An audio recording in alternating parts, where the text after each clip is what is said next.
This wargame community, seemingly on top of the Roblox charts, would fall at the hands of egotistical, war-hungry group leaders, all wanting their own slice of glory. Ever since the birth of humanity, battles have been fought on the soils of our Earth. But as technology advances, new ages of warfare are born. From the sword to the bullet, battles are always being fought.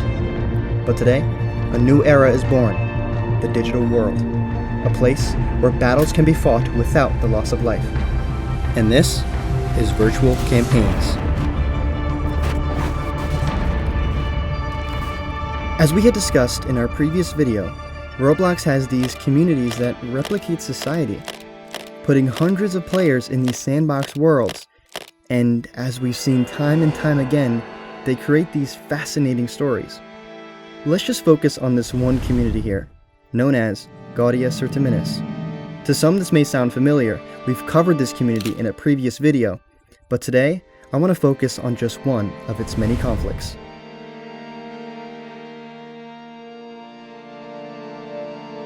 The major nations in this community that are the focus of the video are Austria and France.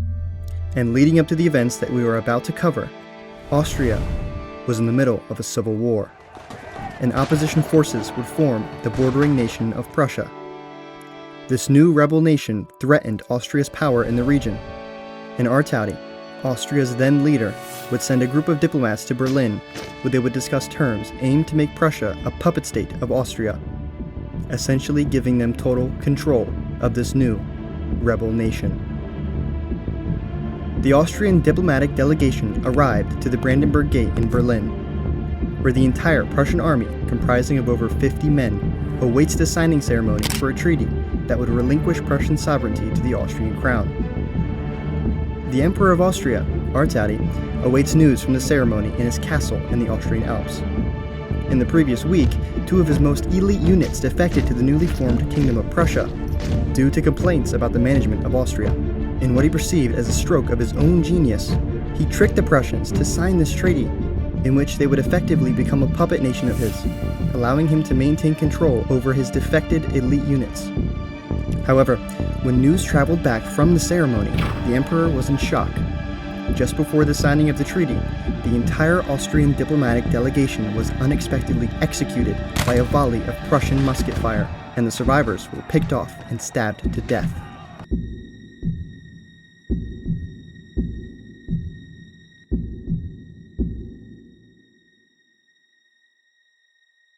Since Prussia was just recently formed, fearing the competitive and cutthroat environment that surrounded it on all sides, it recognized it must appear strong in front of the other, much stronger and much larger nations to prevent it being taken advantage of, and so it could survive as an independent state.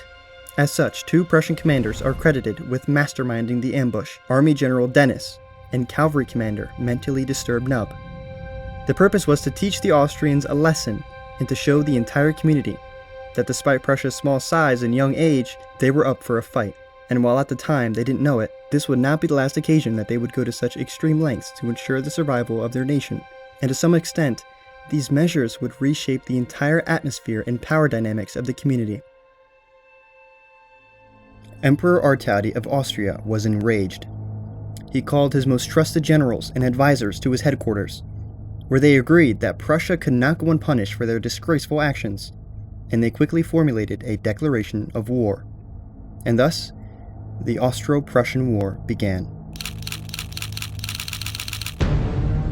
Knowing they could not defeat Austria in a one-on-one war, Dennis made an appeal to the smaller nations of the community who supported Prussian ideology. Among those that responded to the call were Nassau, Spain, and the Ottoman Empire.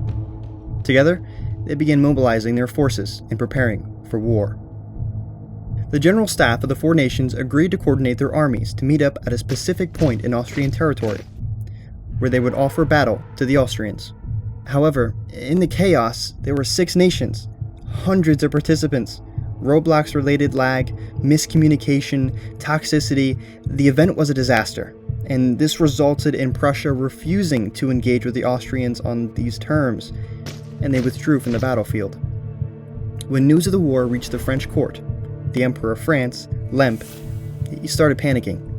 Most of the community was involved in a war, him and his nation were left out of it. This would surprisingly result in a decline of activity in his nation.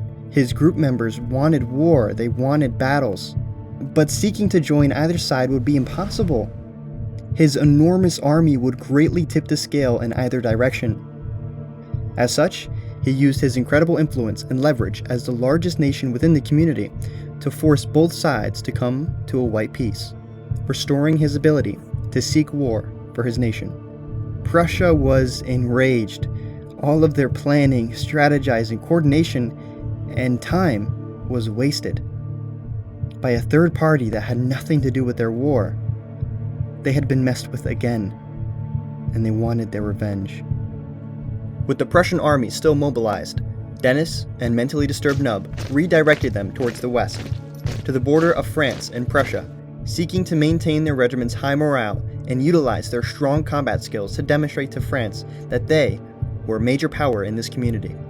They sought to engage the French army in a battle. Probing for a weakness in the French defensive lines, the Prussians settled on a place called Fort de Rhin. Dennis, the leading strategist of the Prussian army, was previously stationed here as a sergeant in France, and knew their tactics, strengths, and weaknesses in and out. The surrounding territories of Fort de Rhin consisted of the fort itself, a church, a large farming compound, and some destroyed ruins.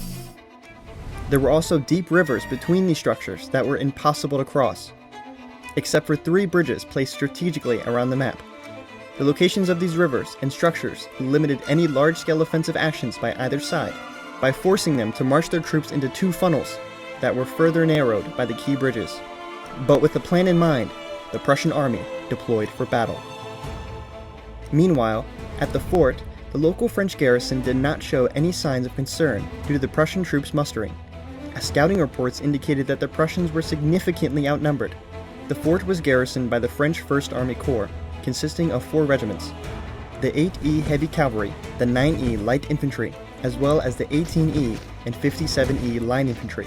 In addition, they were aided by an auxiliary unit of mercenaries, the 2E Swiss Line Infantry. This was 5 regiments in total, commanded by French Marshal, 90 ninjas. The Prussian army consisted of 5 regiments as well: the Freikorps Jägers, or the Riflemen, and the East Prussian Grenadiers. These 2 regiments were the ones that deserted from Austria and now made up the elites of Prussia. The Prussian Light Cavalry, 9 Line Infantry, and Brandenburg Artillery were also present, although the artillery cannons were not present on the battlefield, and as such they were acting as infantry. The Prussian General Staff consisted of Duke Cole, which was the King of Prussia, Duke Tyler Joan, the Prince of Prussia, and Dennis, the General of Prussia. While both sides had an equal number of units present, it is important to note that the Prussians were significantly outnumbered, due to some of their units being undermanned and understaffed. This is the Prussian plan. Dennis would deploy the majority of the Prussian infantry to the farmhouse near the Prussian camp, from which it would be easy to hold one of the 3 bridges on the map and one of the 2 approaches to his camp. Dennis knew that pushing towards the ruins would be a mistake, as this location was harder to defend. And not to mention, it was in closer proximity to the French fort and further away from his own camp. Expecting a French flanking maneuver from the north, he would send the Freikorps Jägers to hold the church from where they could use their longer-range rifles to their advantage, picking off enemies as they attempted to march southward along the river to the farmhouse. He would then order mentally disturbed Nub's cavalry to escort the Freikorps, protecting them from the French heavy cavalry and harassing infantry along the way. Receiving early scouting reports regarding Prussian positioning, the Marshal of the French 1st Army Corps and commander of the fort garrison, 90 ninjas, knew that the majority of the Prussian infantry was stationed in the farmhouse, and he would send the majority of his infantry, the 18E, 2E Swiss, and 9E, south in the direction of the ruins, from where they would move east and strike at the heart of the Prussian defenses. 90 ninjas sought to take advantage of the cliffs south of the fort, diverting them to the 9E Light Infantry, who possessed more accurate weaponry, and so that they would be able to use elevation to snipe any Prussian troops guarding the bridge, which he knew would be a choke point for the rest of his infantry. French scouts had observed Prussian light scouts, both on horseback and on foot, by the church, So 90 ninjas deployed the overmanned 57E line infantry and 8E heavy cavalry to rout the Prussian scouts and open a second axis of attack on the farmhouse. 90 ninjas believed that the Prussian defenses would quickly crumble and that their men would desert off the battlefield, given the reputation of some Prussian regiments for desertion since they had previously left from Austria. Once the signal was given, they began their advance east towards the farmhouse, while the 9E opened fire on the Prussian defenders. I'm shooting just reload if you to advance up to the farmhouse. A few of their shots hit their targets, and by the time the French infantry reached the bridge, the Prussians were waiting.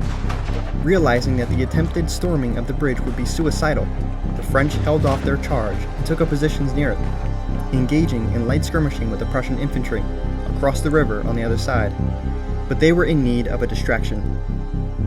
The 57E and 8E attacking from the north that would force the Prussians to divert their fire, allowing the 18E and 2E to cross.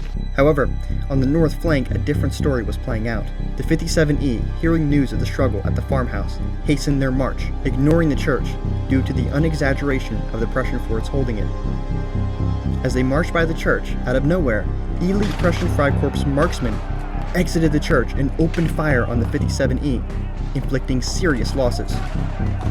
Realizing that if they continued, further reinforcements would be cut off, they shifted their march and began marching to the church to clear out the Prussians.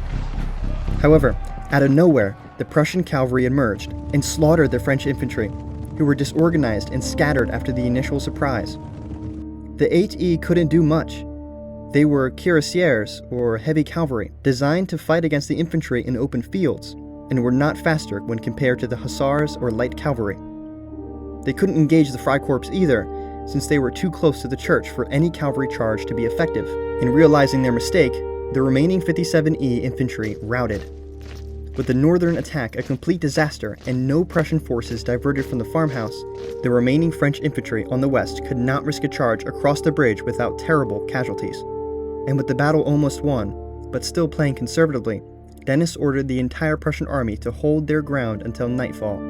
However, this would not turn out to be the case. Prince Duke Tyler Joan of Prussia, who was stationed alongside the Freikorps by the church, decided to seize initiative, either to completely destroy the French or for his own personal glory, and despite protests from the Freikorps, he ordered them to chase the 57E across the bridge and back to the fort. Noticing this, mentally disturbed Nub assumed that the plans had changed without him being notified, and he ordered his cavalry to cross the bridge and flank south. His cavalry would be of no use in storming the fort, but they could hold up any potential French reinforcements returning from the south. Tyler's improvised plan was high risk, but high reward. Only the heavily depleted 57E remained garrisoning the fort, and if captured, would mean the complete capitulation of the French First Army Corps. The riflemen would march to storm the fort. However, the 57E, now regrouped and reinforced, was able to repulse countless attempts by the Prussians to storm the fort. With overextended, long supply lines from the Prussian camp, and with a lack of any siege equipment, they would take extremely heavy losses attempting to storm a well-fortified French fort. However, Tyler, despite pleas from other Prussian commanders, carried on. By the time that the sun started setting, Dennis rode up to the fort and personally ordered the withdrawal of all troops back to the Prussian camp. The badly wounded 57E did not dare leave the fort to pursue them. The battle would be considered to be a tactical defeat for the Prussians. Dennis had blamed this loss on Tyler, but he would use this moment to seize total control, effectively becoming the new leader of Prussia. Duke Cole and Tyler retired to the Prussian court in Berlin and would no longer partake in any military commanding ever again. Well, at least for now. Unfortunately, that's all the time I have for today. We'll be continuing this in a part 2 coming very soon. And for those of you who I know are going to ask what game this takes place in, it's no longer active. You can look it up, but you're not going to be able to play it because the owner has taken it down. I'll put a link in the description so you can look at it, but you're not going to be able to play it. But regardless of that, all of the history has been very well documented, and I'm happy to have been able to visualize one of the many wars that occurred in this virtual space. But yeah, anyways, thank you guys so much for watching, and I'll see you next time.